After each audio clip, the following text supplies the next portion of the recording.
Friends, இந்த வீடியோவில் வந்து நம்ம மொழிகள் பற்றி வந்து பார்க்க போகிறோம். இந்திய அரசியலமைப்பு சட்டத்தில் வந்து மொழிகள் பற்றி வந்து 8வது அட்டவணையில் தான் வந்து இருக்குது.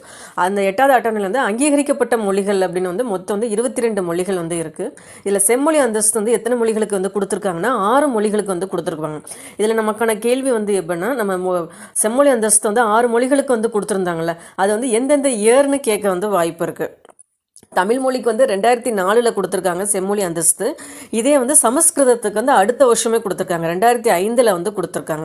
தெலுங்கு கன்னடத்துக்கு வந்து 2008, மலையாளம் வந்து 2013, ஒரியா வந்து 2016. நமக்கு கண்டிப்பாக இதை பொறுத்துக்காகவும் கேட்கலாம், நேரடியாகவும் கேட்க வாய்ப்பு இருக்குது. செம்மொழி அந்தஸ்து எத்தனை மொழிகளுக்கு கொடுத்துருக்காங்கன்னா 6 மொழிகளுக்கு. முதல்ல வந்து தமிழுக்கு வந்து 2004 கொடுத்துருக்காங்க, சமஸ்கிருதத்துக்கு 2005 கொடுத்துருக்காங்க, கன்னடம் மற்றும் தெலுங்குக்கு வந்து 2008 செம்மொழி அந்தஸ்து வழங்கியிருக்காங்க.